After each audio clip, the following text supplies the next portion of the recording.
Assalamualaikum warahmatullahi wabarakatuh.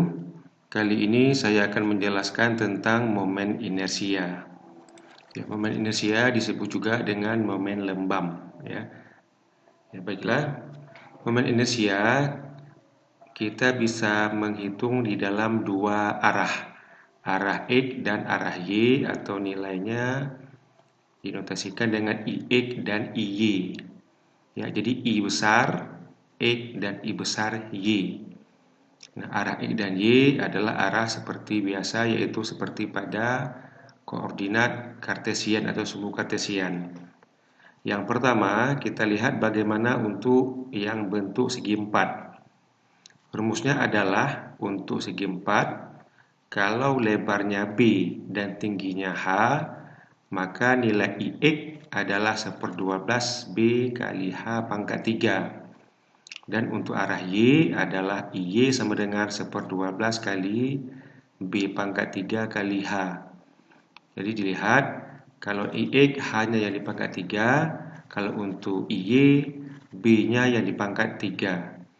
Nah, contohnya adalah untuk suatu segi empat dengan lebar B dan tinggi 12, maka rumusnya adalah IX sama dengan 1/12 BH pangkat 3, B-nya 8, H-nya 12, didapatkan nilainya 1152. Satuannya cm pangkat 4, ya. Jadi diingat bahwa satuan untuk momen inersia adalah panjang pangkat 4. Panjang itu boleh milimeter, sentimeter, meter, dan sebagainya. Nah, untuk nilai Y 1/12 B pangkat 3H, maka didapatkan nilainya 512 cm pangkat 4. Nah, kemudian yang kedua kita lihat bagaimana kalau untuk bentuk segitiga. Ya, rumusnya hanya berbeda pada 1/36 untuk IX dan 1/36 untuk IY, sedangkan pada rumus segi 4 dia 1/12, ya. Yang lainnya sama, B pangkat 3H, B pangkat 3H. Ya, contoh, untuk suatu segi 4 dan segitiga yang lebarnya 15 dan tingginya 12, maka nilai IX didapatkan 720 cm pangkat 4, ya. Untuk IY adalah 1/36 kali B pangkat 3H, B-nya 15, H-nya 12, menjadi 1125 cm pangkat 4. Yang ketiga, bagaimana kalau bentuknya adalah lingkaran? Nah, lingkaran, karena dia bulat, maka nilai IX dan IY sama, yaitu 1/64 kali V kali D pangkat 4. Contoh, ada suatu lingkaran dengan diameter 12 cm, maka nilai IX dan IY adalah sama, yaitu 1/64 kali V kali D pangkat 4, menjadi 1017,36 cm pangkat 4. Nah, kemudian bagaimana kalau untuk benda yang lebih kompleks? Nah, ini misalkan ada suatu gambar seperti ini, ya, diketahui gambar berikut. Ditanya, hitunglah nilai IX dan IY untuk benda di atas. Nah, jawaban. Yang pertama, titik berat benda harus diketahui terlebih dahulu, ya. Nah, ini sudah kita pelajari pada materi sebelumnya bagaimana cara menghitung titik berat. Kita mendapatkan X bar 5,62 dan Y bar sama dengan 4,31. Kemudian kita bagi benda menjadi dua bagian.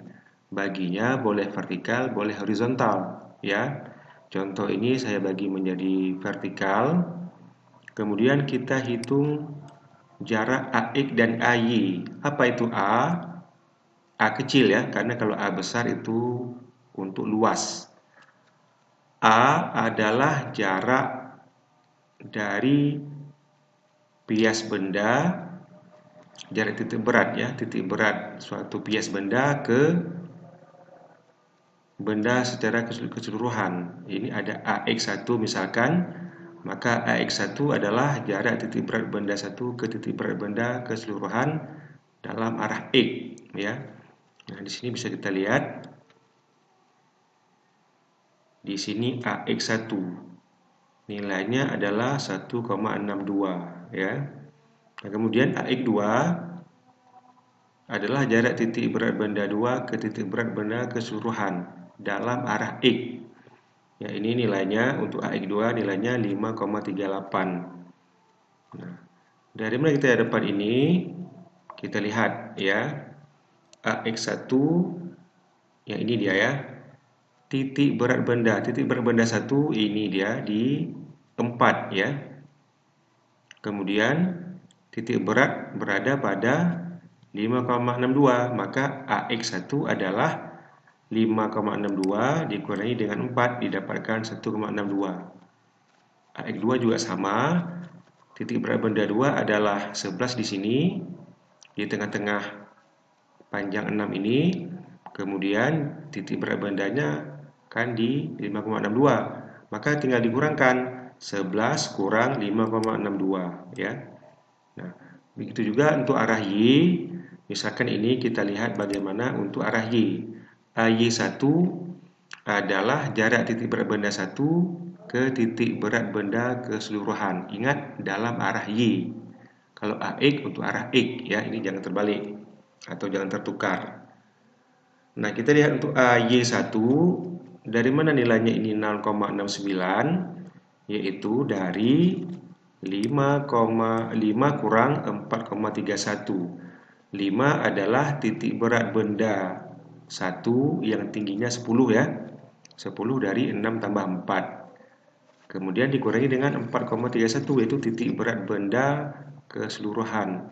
Maka ini kurang ini dapatlah AY1. Nah, untuk benda 2 juga sama, yaitu 4,31 kurang 2 didapat dari ini dia benda keseluruhan 4,31 ini.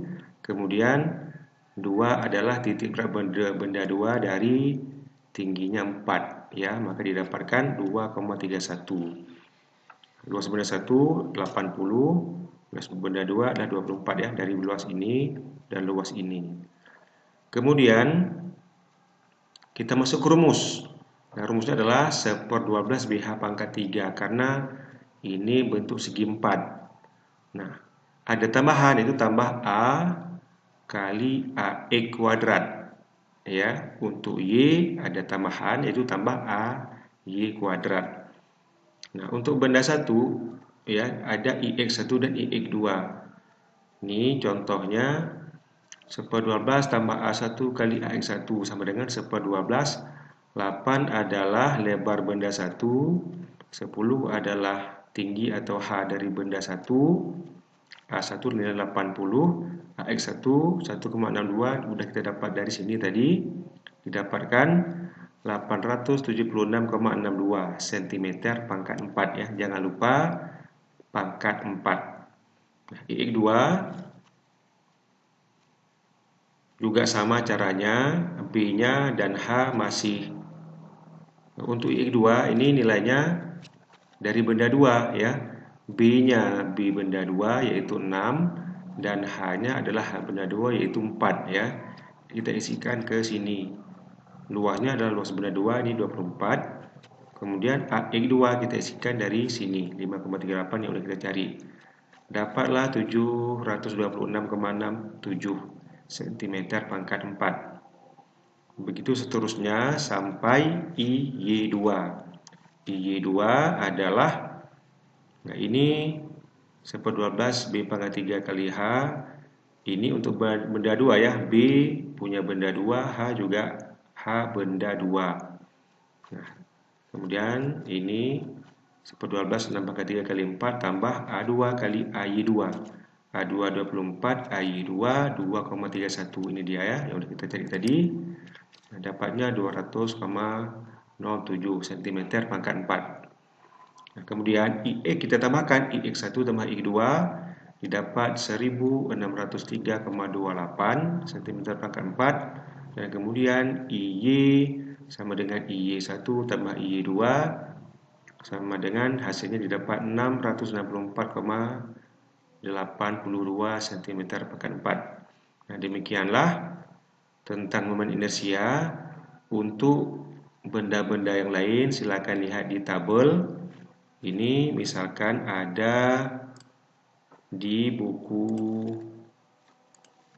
ini ya, di buku teknik sipil dan ada beberapa buku lain untuk segi 4, untuk lingkaran yang berlubang, untuk setengah lingkaran dan sebagainya bisa dilihat di beberapa buku yang memuat materi tentang momen inersia. Demikian yang dapat saya sampaikan. Wassalamualaikum warahmatullahi wabarakatuh.